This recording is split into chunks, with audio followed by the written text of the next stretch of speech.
Good day, young statisticians. I was going through some of the reading and I pulled a few passages from page 278, 279 of the reading. It's at the end of chapter 4. And I thought they did a pretty nice job of kind of connecting a few things, and I wanted to emphasize some of that with you. I believe I've shared a copy of this handout with you, so if you want to print it out, great. It's certainly not required. Kind of just touch on a few big ideas. There are two main types of chance-based methods of data collection: sampling methods and experimental design. So with sampling methods, we're using randomness or chance to pick the individuals being studied. So we randomly sample people in so-called, what they call sampling methods. This could be something like a survey. It could even be something like an observational study. Let's see, typically you choose individuals in order to ask them questions, as in a Gallup poll. Thus, samples and surveys often go together. Now, experiments, on the other hand, okay, controlled experiments, use chance to assign treatment. So here, we're not randomly picking people necessarily, but we're taking the people we have and we're trying to randomly assign the treatment. So the point being, you want to have chance or randomness in each of these methods here. Now it says an experiment should have 3 characteristics. I actually believe good studies in general should have 4 characteristics, and those are ones I've touched on with you before: randomness, replication, comparison, and blindness. The one that they leave out is the blindness issue, probably because you can't always have blindness. But at the very least, when you're doing your measuring of results, you'd like your measuring to be blind, not really knowing who received which treatment. So I think that's an important thing to have in any kind of study, whether it be observational or controlled experiment. So now it says here, the purposes of sampling and experimental design are quite different. Sample surveys are used to estimate the parameters of a fixed, well-defined population. In other words, we're trying to predict what's going on in the population at large. So maybe we take an average score of 10 people and we use it to predict the average score for the entire class of 30 people. Or maybe we sample 40 Piedmont High School students, and 30% are in favor of Joe Biden for the next president. And so we would then say, okay, so overall the school, about 30% of the entire school would favor Joe Biden. So we use a sample proportion to kind of forecast the population proportion. Now experiments, on the other hand, are used to define kind of a cause and effect relationship. We're usually not going to talk about a bigger population. We're going to talk about the group that we studied, does the different treatment cause a different effect? They did a nice job putting together a little table here, and I suggest you take time to look it over. But some of the big takeaways for me are how you control variation. This is a big issue whenever you do any type of study. Is there's going to be variation from one subject to the next in how they respond or how they work. And so if you're doing surveying, okay, if you're taking a sample, you'd like to ideally stratify. We saw a couple classes ago how stratification is the one that has the least amount of sampling variability. So whenever you're doing samples or surveys, you want to try and stratify if you can to keep the within group variation as low as possible. Now when you have an experiment, on the other hand, you do what we call blocking.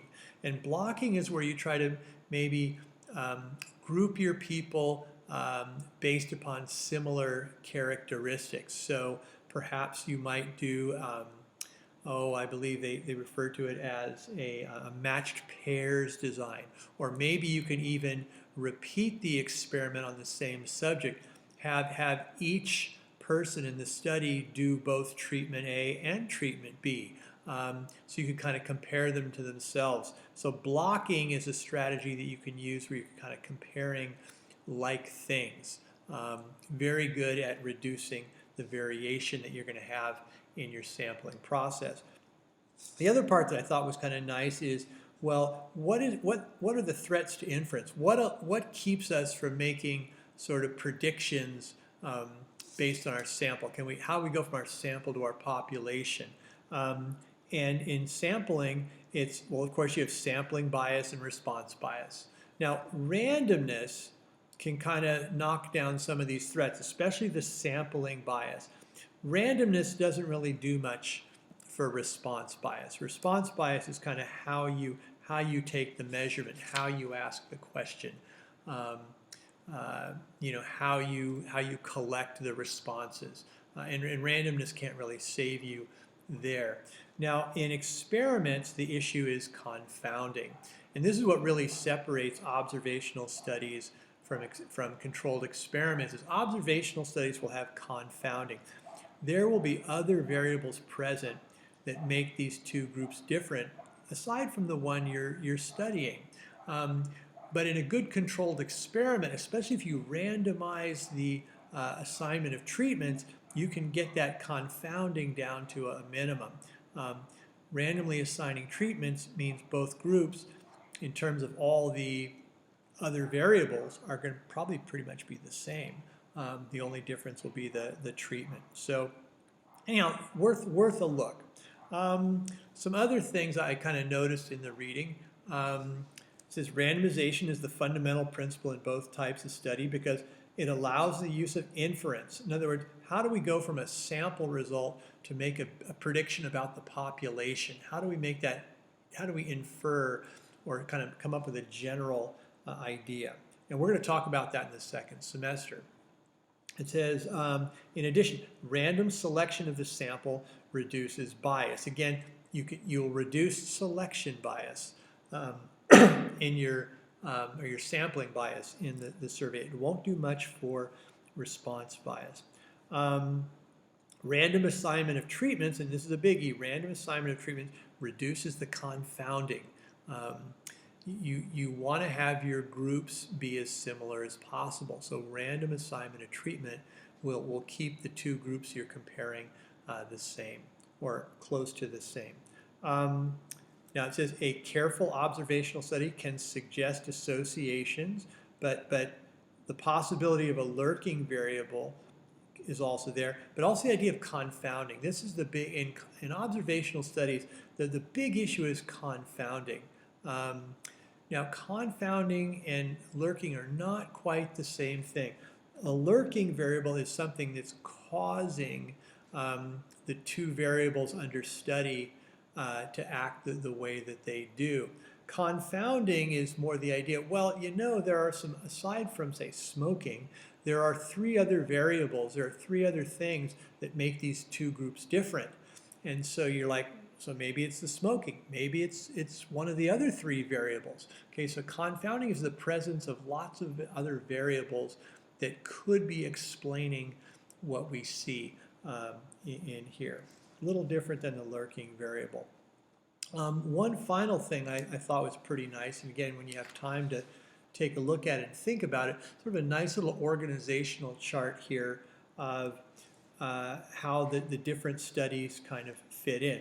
We have controlled experiments with a broad scope of inference, controlled experiments with a narrow scope of inference. Can we generalize to a bigger population, or can we really only apply our experiment to the group, the cohort that we were studying?